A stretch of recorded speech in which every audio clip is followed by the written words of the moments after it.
Welcome student. आज पढ़ेंगे हम क्या? Present indefinite tense. Okay, last video मैंने कराया था ना टेंस, ठीक है, 12 टेंस।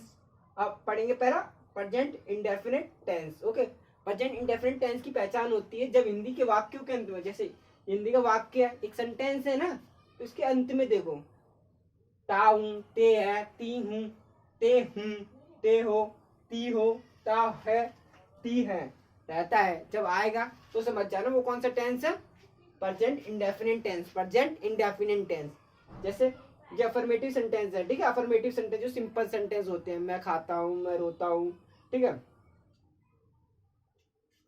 और जिसमें नहीं आता वो नेगेटिव होते हैं, ठीक है। जो जिन सेंटेंस में मैं खाता नहीं हूँ, ठीक है।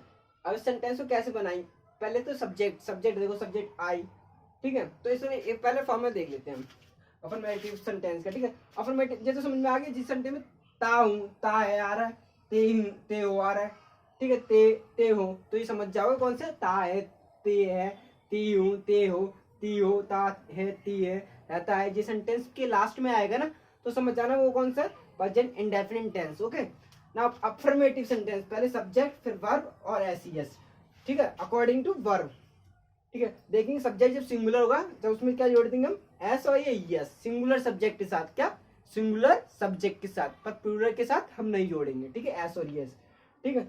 जैसे मैं सब्जेक्ट क्या, सब्जेक्ट मैं का क्या होगा आई, मैं का क्या होगा आई, मैं का क्या होगा आई, मैं का क्या होगा आई, आंसर दे लिख लो, मैं का आई, आई, फिर ये आंसर है, आंसर मैं का आई खाता हूँ, उल्टा चलो खाता हूँ, खाता हूँ, खाने की इट, ठीक है।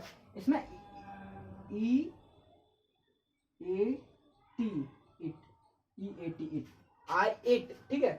तो इसमें एस और यस नहीं लगेगा क्योंकि सब्जेक्ट प्लूरल है ना, जब प्लूरल सब्जेक्ट होगा तो एस और यस नहीं लगेगा, जब सिंगुलर सब्जेक्ट होगा जब लगेगा, ठीक है, एस और यस।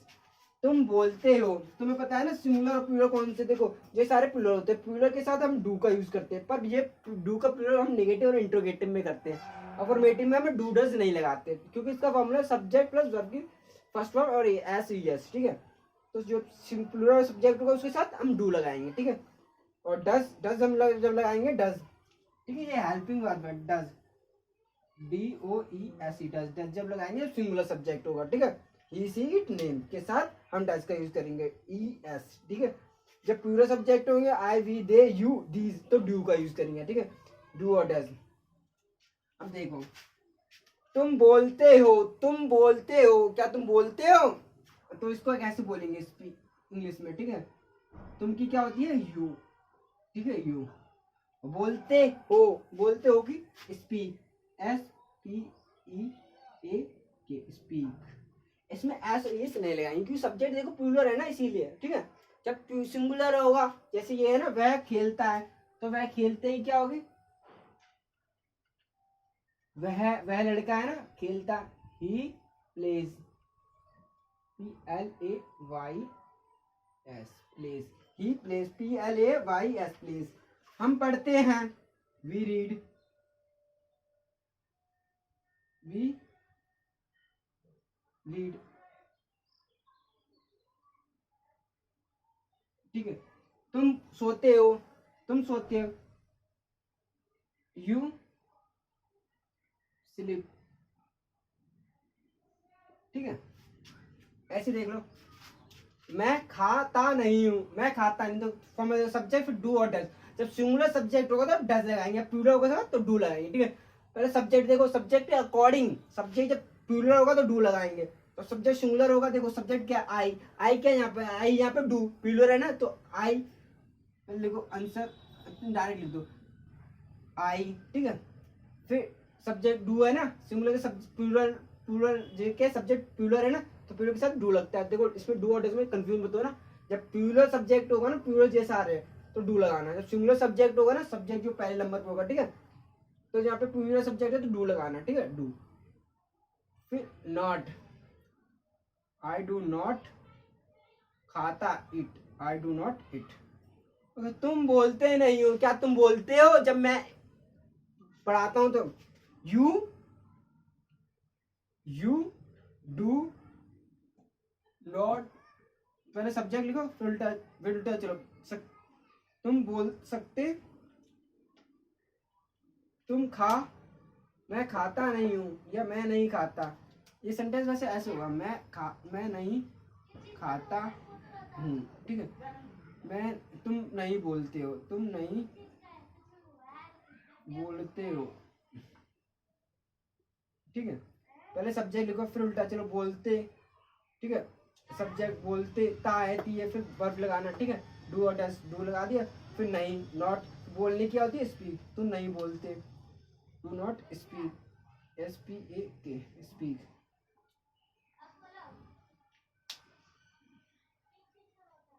हम पढ़ते, हम नहीं पढ़ते, हम नहीं पढ़ते, ऐसे लिख दो, हम नहीं पढ़ते। तो वी,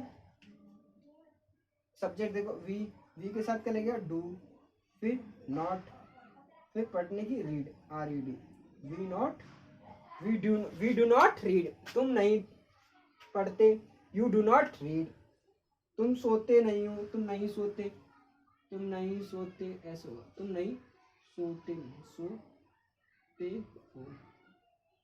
तुम नहीं सोते हो।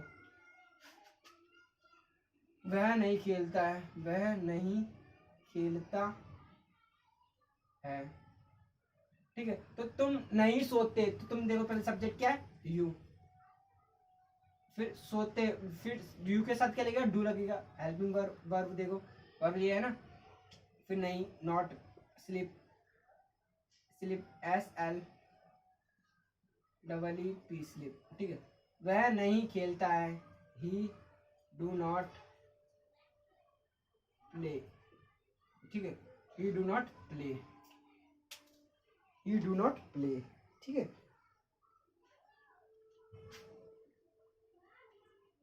अब जे अफर्मेटिव सेंटेंस, ये नेगेटिव सेंटेंस, ठीक है। तो ये फॉर्मूला पता पड़ गया। अफर्मेटिव नेगेटिव सेंटेंस, डू और सब्जेक्ट, डू और डज, नॉट सब्जेक्ट। फिर इंट्रोगेटिव सेंटेंस, फिर इसमें क्या आ जाएगा, जो हेल्पिंग वर्ब होगा, डू और डज पहले आ जाता है, फिर सब्जेक्ट फिर ऑब्जेक्ट, ठीक है। तो इसकी एग्जांपल देख लो कुछ, ठीक है। जैसे एग्जांपल इंट्रोगेटिव सेंटेंस के, मैं ज़्यादा डिटेल में तो बता नहीं रहा, तो बस हिंट देता हूँ इंट्रोगेटिव सेंटेंस की। क्या सेंटेंस होगा ना, क्या से शुरू होते हैं, इंट्रोगेटिव सेंटेंस होते हैं क्या से शुरू होते हैं। क्या मैं खाता हूँ, क्या मैं खाता हूँ, क्या मैं खाता हूँ, क्या मैं खाता हूँ। तो देखो पहले डू और डज देखो, सब्जेक्ट के अकॉर्डिंग पहले सब्जेक्ट देखो, ठीक है। सब्जेक्ट क्या के बाद सब्जेक्ट है ना, सब्जेक्ट क्या, मैं क्या, प्लूरल है ना, तो प्लूरल में क्या लगेगा, डू लगेगा, डज लगेगा, डू लगेगा। देखो आई, ये सारे आई, वी, दे, यू, डी, बिकॉज डू क्या है यहाँ पर, प्लूरल है, because do is plural is there, तो डू। फिर सब्जेक्ट देखो, डू आई, सब्जेक्ट क्या, आई, खाते ही इट, डू आई इट, इसमें क्वेश्चन मार्क लगा देना, ठीक है। जो जो क्या वाले शुरू होंगे इसमें क्वेश्चन मार्क जरूर लगा देना, क्वेश्चन मार्क नहीं लगा तो गलत जाता है, ठीक है। क्वेश्चन मार्क इंपॉर्टेंट है, ठीक है। इंटरोगेटिव सेंटेंस में एक और देख लो, क्या वह खेलता है, क्या भाई वो खेलता है, क्या तुम्हारा दोस्त खेलता है, नहीं खेलता, खेलता जरूर लगा। तो देखो वह सब्जेक्ट के अकॉर्डिंग, सब्जेक्ट क्या, वह क्या, डज, तो डज ही प्ले, ठीक है, question mark, does he play, ठीक है। आई होप समझ में आ गया होगा। अब affirmative sentence, negative sentence and interrogative sentence. हम मिलते हैं फिर नेक्स्ट वीडियो में। कोई भी डाउट है तो कमेंट बॉक्स में जरूर बताइए मुझे, कैसे मैं और बेहतर कर सकता हूँ आपके लिए, ठीक है। आई होप समझ में आ गया होगा। कहीं पे भी डाउट है तो जरूर बताइए। सब्सक्राइब जरूर कीजिए मेरा चैनल, जिससे और लोगों की मदद भी हो सके, ठीक है।